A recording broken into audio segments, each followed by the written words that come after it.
여러분이 수고 때문에 그 어떤 새생명주일보다도 더 풍성한 주일이었습니다. 또 수고하고 애쓴 우리 성도들을 우리 격려하는 의미에서 격려의 박수를 좀 드리기 원합니다. 마음껏 여러분은 박수 치시기 바랍니다.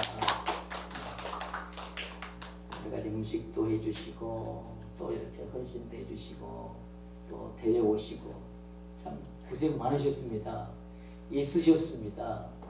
하나님이 특별히 여러분에게 많은 은혜로 채워주시려 확신합니다. 그들이 한번 나온 거 하나님이 그 발걸음을 기억하시고 이제 발목 하나님 붙잡으셨어요.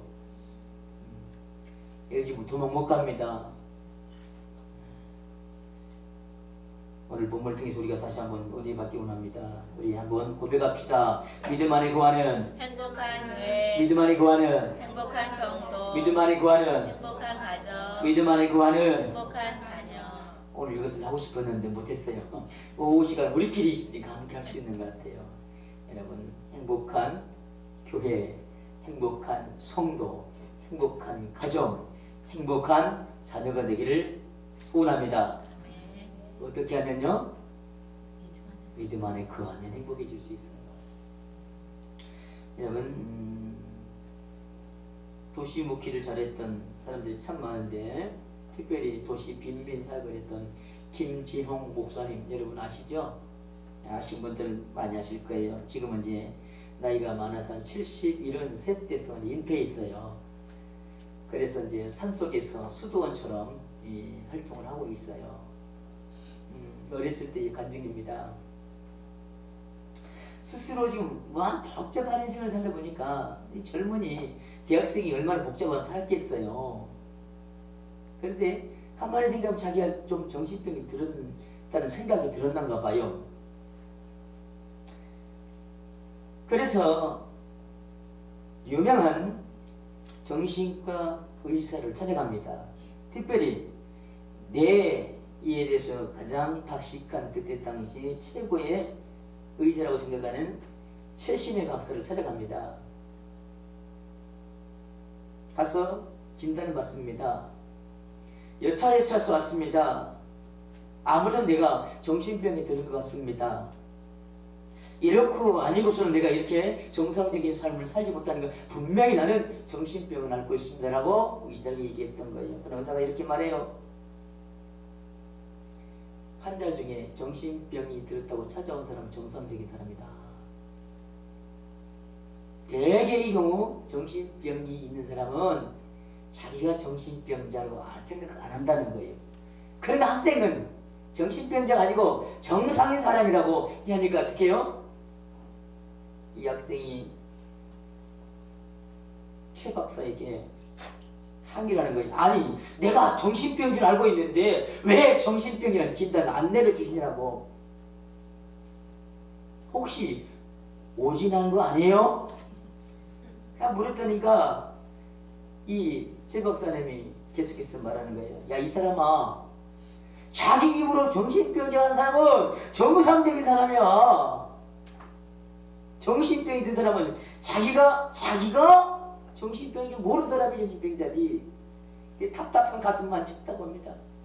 한 수 없이 이 대학생이 이제 대학을 졸업하고 2년 후에 예수 그리스도를 인격적으로 만납니다. 그리고 예수를 나의 주로 영접하고 예수님의 일꾼이 되겠다고 그가 소원하고 주님 앞에 헌신합니다. 그 후에 이 김진홍 학생이 이장병도 없어지고요. 불면증도 없어지고요. 방황하는 여러 생각들이 잘 정리가 돼 건강이 회복되더라는 거예요. 바로 그렇습니다. 예수 그리스도 안에서 누리는 이 축복이 인생에게 쉼과 회복과 치유 역사가 나타난 겁니다. 오늘 우리도 이 은혜가 있기를 원합니다. 그러려면 우리는 좀 건강해야 돼요. 여러분 오늘 이 시대의 사회를 보면 어떠세요? 참 기초가 약한 것을 많이 느낍니다. 기본이 안 되는 것이 너무 많아요. 어떤 일이 우리 기초가 약하면 훗날에 반드시 문제가 생길 수도 있다는 것. 우리에게 많은 교훈을 주죠. 성수대교가 무너졌던 사건, 삼풍백화점이 무너졌던 사건, 또 최근에는 며칠 전에는 어떻게 해요? 참 이름도 이 세월이라고 있을까요? 인생의 세월, 세월호도 역시 마찬가지입니다. 학생이 공부하는 것도, 기업이 기업하는 것도, 우리가 신앙생활도 한 가지입니다. 건강하려면 기초가 튼튼해야 돼요. 그래서 우리는 기초를 잘 닦아야 합니다. 경영하는 기업가도 역시 기초를 잘 닦아야 돼요. 그럴 때에 건실한 기업이 될 수가 있습니다. 신앙생활도 역시 마찬가지예요. 영적 기초를 잘 닦아야 돼요. 예수님께서 우리에게 말하시죠. 모래 위에 세운 집과 반석 위에 세운 집은 너무나 큰 차이가 있다는 겁니다. 여러분의 신앙은 어디에 기초를 잡고 세우신 여러분의 신앙이십니까?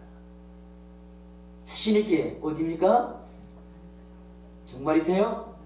그럼 5가지 기본이 다 돼 있어야 돼요. 점검해 봅시다. 첫 번째, 말씀을 날마다 묵상해야 돼요.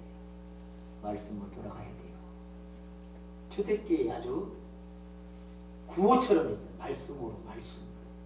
그들이 모이면 말씀 연구하고 말씀 나누고 말씀을 통해서 그들이 풍성한 삶을 누리고 있어요.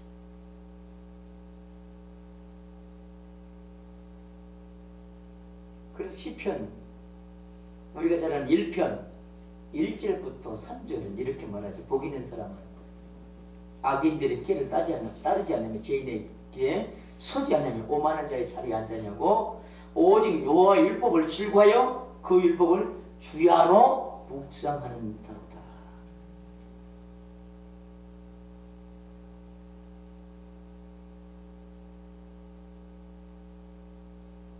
그가 시냇가에 심은 나무가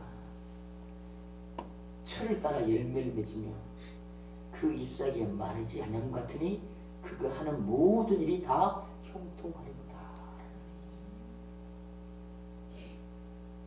복 있는 사람은 하나님의 말씀을 어떻게 해요? 주야로 어떻게 해요? 묵상하는 사람입니다.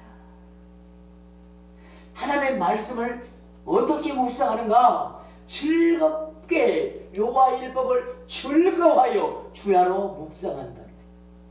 그럴 때 하나님이 꼭 이와 같다는 거예요.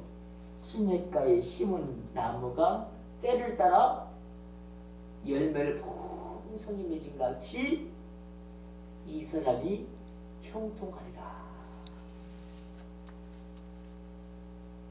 여러분, 형통하는 삶을 살아가기 원하면 시편 1편에는 우리에게 무엇을 얘기하는 거예요? 말씀입니다. 지난 우리가 3주 동안 하면서 말씀의 풍성함을 누렸죠? 참 색다른 것 같아요. 통독하면서 좀 더 했으면 좋겠다는 생각이 좀 간절해져요. 그러시죠? 이렇게만 묵상하면 3달이면 성경 전체 볼 수 있을 것 같아요. 한번 해볼까요? 그렇죠? 이제 좀 생각이 좀 말씀에 대한 사모함이 생겨서 올 수련회는 3일 동안 계속 묵상만 한다면 한 번 또 통독할 수 있어요. 3일 동안 밥만 먹고 묵상하고 밥만 먹고 계속 묵상하면 3일은 성경 또 한 번 통독할 수 있어요.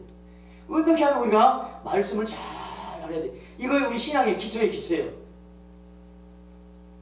여러분, 학생들이 시험 성적을 높이려면 가장 기초가 교과서에 충실해야 합니다. 교과서에 충실하지 않고 학원에 충실하면 잠깐은 실력을 얻을 수 있지만 의도가 틀어질 수 있죠. 되게 인터뷰를 하면 다 그렇게 얘기하더라고. 저는 교과서에 충실했습니다. 학원은 한 번도 안 다녀봤고요. 다 거짓말. 학원 다녔고요. 근데 돌아서면 교과서에 충실했다는 거예요. 교과서. 여러분 우리 신앙도 마찬가지로 아주 기본입니다. 성경에 충실해야 돼요. 성경에. 두 번째는 기도 생활입니다. 예수님도 그러하셨죠? 날마다 정한 시간에 기도하는 습관을 예수님은 들이셨습니다. 여러분 이 습관을 들인다면 참 어렵고 힘들어요. 그러나 우리가 22일 동안만 습관을 들이면 나도 모르게 그것이 하나의 습관이 되는 거예요. 습관. 22일 동안 계속해서 반복하면 그것이 나에게 뭐가 된다고요? 습관이 되는 거예요. 습관. 여러분 좋은 습관들을 기르시기 바랍니다.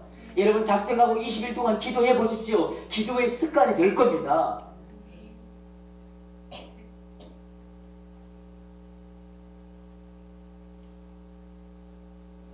기도하면 하늘이 열립니다. 기도하면 불가능한 것이 가능하도록 하나님 역사해 주십니다. 안 보인 것이 보이도록 열어주십니다.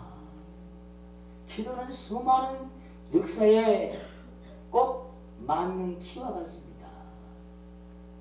그래서 주님은 우리에게 이렇게 말씀하시죠. 왜 우리는 아들의 병을 귀신 데리고 쫓아내지 못합니까? 라고 물을 때에 제자들과 예수님 이렇게 말하시죠. 다같이 기도 외에 일한 유가 나갈 수 없느니라. 다른 말로 표현하면 기도하면 된다. 여러분 신앙생활은 기도가 기본입니다. 기도 없이는 아무것도 안 됩니다. 여러분 우리가 20일 동안 기도하니까 이렇게 됐잖아요. 조금 더 마음을 열고 함께 기도하면 더 큰 역사를 이루어주십니다. 여러분 가능성 보셨죠? 다음 가을에는 더 많이 올 것 같아요. 그치요? 이제 1년에 2번 하니까 2번. 봄에 있으니까 가을 하면 교회가 꽉 찰 거예요. 이번에 꽉 찬 걸 느꼈죠? 어떻게 하면 복음을 듣게 하고 그 복음을 듣게 하려면 우리의 그 눈물이 필요합니다. 하늘의 씨앗이 땅에 떨어져 그 열매를 맺기 위해서는 눈물이 필요합니다. 물이 필요해요. 그 눈물이 바로 우리의 기도입니다. 그렇게 애타고 기도하니까 하나님이 그의 마음을 감동하셔서 이곳까지 나오도록 역사하시잖아요. 안 된 것이 아니고 주님은 되게 하십니다. 우리가 처음부터 포기했다는 사실, 안 된다고 안 했다는 사실, 하면 되게 하십니다. 세 번째는 감사의 생활입니다. 여러분 성령께서 역사하는 통로가 바로 감사입니다. 데살로니가 전서 5장 18절에 예수님이 이렇게 말씀하셨죠. 아니 바울이 이렇게 말하죠. 범사에 감사나 이런 그리스도 예수 안에서 너희를 향하신 다같이 하나님의 뜻이니라. 너희를 향하신 하나님의 뜻이 뭐라고요? 감사자.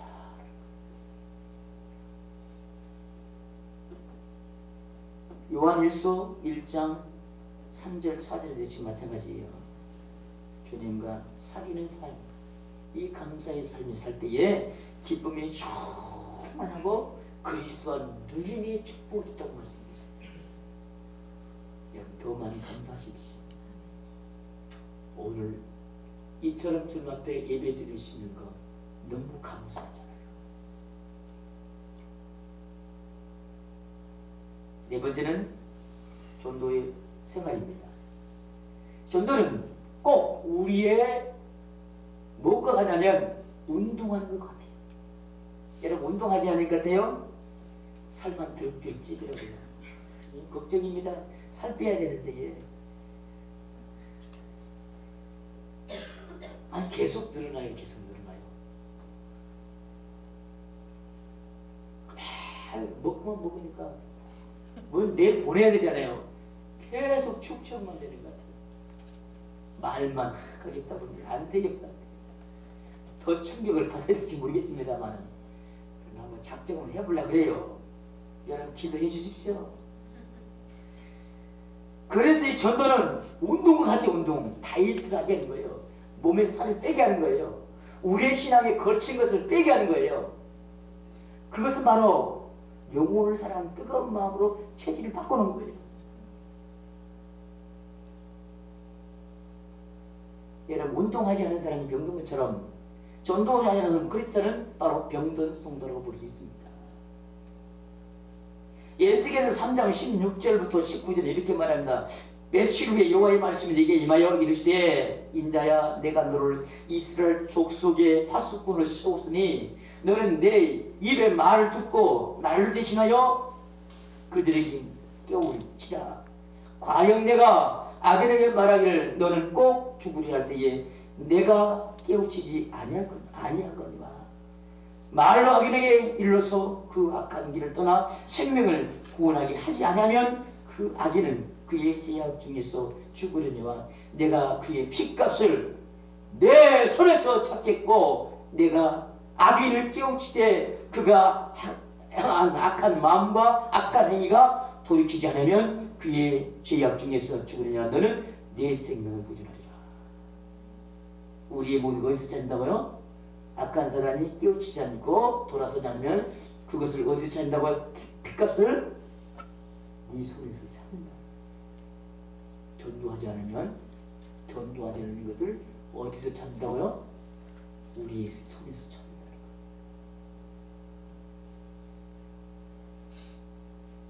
사랑하는 성도 여러분, 전도의 삶을 오늘도 이렇게 전도하신 분은 자신감이 생기시죠? 야, 이렇게 하면 된다. 야, 이렇게 하면 된다. 여러분, 철옹성은 없습니다. 하나님 앞에 무너지지 않을 것은 없습니다. 그렇게 경고했던 여리고성도 하나님 무너뜨리게 하시잖아요. 그때 당시에 여리고성은요, 지금 우리가 트럭 하나 지나갈 수 있는 성이에요. 바위로 쌓던 성이 한 3m 정도예요. 트럭 하나 지나갈 수. 그 견고한 성을 어떻게 무너뜨렸죠? 화공작군이 있습니까? 아니면 담을 타고 넘어갔어요. 피 한 방울 흘리지 않고 하나님의 말씀도 돌아가는 게 돌아요. 한 바퀴 돌고 한 바퀴 돌고 한 바퀴 돌고. 제 마지막 째는 몇 바퀴요? 7바퀴 돌고 소리를 지르는데 소리에 무너진 거예요. 사랑하는 성도 여러분, 하나님의 말씀으로 하면 됩니다. 하나님이 되게 하십니다. 내가 안 해서 그랬지, 몰라서 그랬지. 이제 여러분 알았죠? 알았으니까 거기 안 하면 그 죄값을, 하나님의 핏값을 어디서 찾는다고요? 안 여러분의 소리 찾습니다. 무서운 말씀이지만 그러나 하나님이 하고 그 영혼이 안 돌아오면 내 책임 아니에요. 안 돌아오면 성경 뭐라 그랬죠? 그가 그때는 죽지만 너는 형통하리라. 내가 너를 오늘 성경은 내 생명을 보존하리라고 그랬어요. 그가 안 돌아오면 그 죄값에 그가 죽지만 그러나 너는 하나님이 내 생명을 보존하리라. 하고 안 하는 것, 우리는 엄청난 차이가 있다는 사실.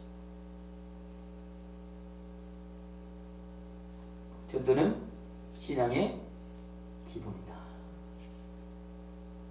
한번 하면요, 나도 모르게 자신감이 생기고 역동성이 생기고. 다섯 번째는 봉사하는 삶입니다. 예수 안에서 살아가는 이 믿음의 삶, 그 믿음의 근간 아름다운 봉사가 되어야 됩니다. 여러분, 봉사 없는 믿음은 우리의 믿음이 갈라디아 5장 6절의 말씀처럼 효력이 없는 사랑으로 역사는 아무것도 아닙니다. 여러분도 마찬가지입니다. 믿음이 없는 사람이면 아무것도 없어요. 초대교회의 강한 역사가 바로 거기 있어요. 서로 도왔어요. 서로 나누었어요. 자기 은사대로 섬겼어요. 그러니까 그 교회가 강한 교회로 하나님 세워주실 거예요. 여러분의 믿음에 강한 믿음들이 원하십니까? 그러면 믿음으로 섬기십시오. 하나님 놀랍도록 여러분의 삶을 축복해 주십니다. 이런 삶으로 살아가기를 소원하면 우리의 삶이 기본으로 충수할 때에 건강해질 수 있어요. 첫 번째 무엇이죠? 예, 말씀 생활. 두 번째, 기도 생활. 세 번째, 감사 생활. 네 번째, 전도 생활. 다섯 번째, 봉사의 생활. 이번 다섯 번째까지 충실하면 됩니다. 더 잘나고 하지 마시고 너무 열심히 하지 마시고 이 다섯 가지 마십시오. 다섯 가지만 해도 충분해요. 충분해요. 여러분 물리학에 이런 법칙이 있습니다. 열역학 제2법칙인 엔트로피 법칙이라는 거 있어요. 다 같이 한번 해봅시다. 조금 어려운 거니까. 엔트로피 법칙. 엔트로피 법칙. 예, 이 법칙은 어떤 법칙이냐면 1864년 독일의 물리학자인 크라우지우스가 이 용어를 처음으로 사용한 단어입니다. 엔트로피 법칙은 모든 것이 질서가 있는 것이 어느 순간에 무질서가 되다는 거예요. 예를 들어서 쇠가 있잖아요. 쇠가 가만히 있으면 나중에는 녹이 슬어서 무질서가 되는 거예요. 가만히 앉습니까? 계속 이 쇠가 단단해지고 더 견고해진 것이 아니고 그냥 이 질서가 있었던 이 쇠가 어느 날 흐물흐물 무질서가 됐다는 거예요. 이것이 어떤 법칙이라고요? 엔트로피 법칙이라는 거죠. 또 예를 들어서 이렇게 될 수 있어요. 견고한 바위가 어느 순간 되면 바위가 흐물흐물 다 부서지더라는 거예요. 이것이 질서가 무질서로 되어진 것을 어떤 법칙인가요? 엔트로피 법칙이라는 자연법칙 그래요. 가만히 놔두면 가만히 있으면 더 우월하고 더 좋아야 되는데 그렇지 않더라는 거예요. 점점 더 나빠지더라는 거예요. 이것이 어떤 법칙이에요? 자연법칙이라는 거예요. 그래서 에너지가 더 강화되는데 에너지가 점점 없어지더라는 거예요.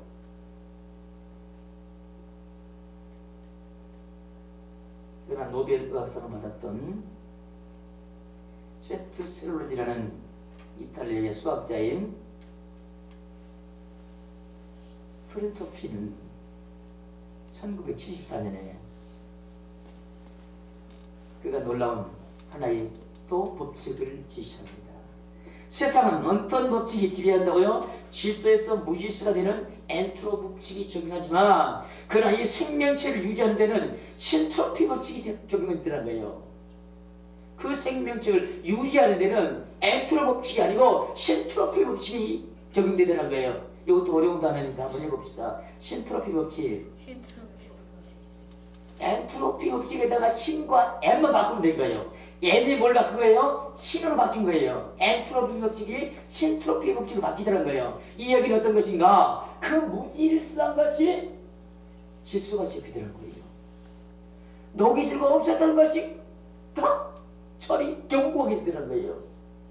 여러 분자들이 흩어졌던 것이 어느 날 보니까 다이아몬드처럼 강하게 되어 있더라는 거예요. 사랑하는 성도 여러분, 바로 신앙이 창조의 섭리가 무엇인가? 신트로피 법칙이라는 거예요. 무질서한 세계가 질서를 잡아놓은 거예요. 우리 창세기 1장 2절에 가보면 땅이 혼돈하고 공허한 무질서예요.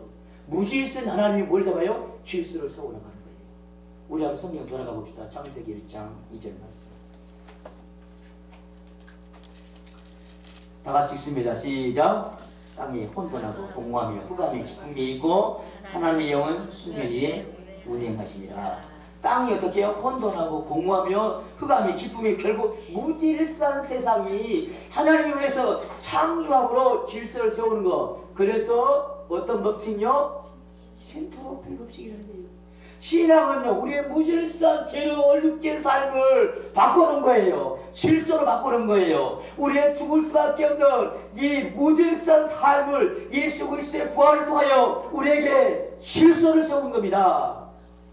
그래서 여러분, 신앙은 엔트로 법칙이 아니고 신트로피 법칙이라는 거예요. 부활의 신앙은 엔트로 법칙이 아니고 신트로피 법칙이에요.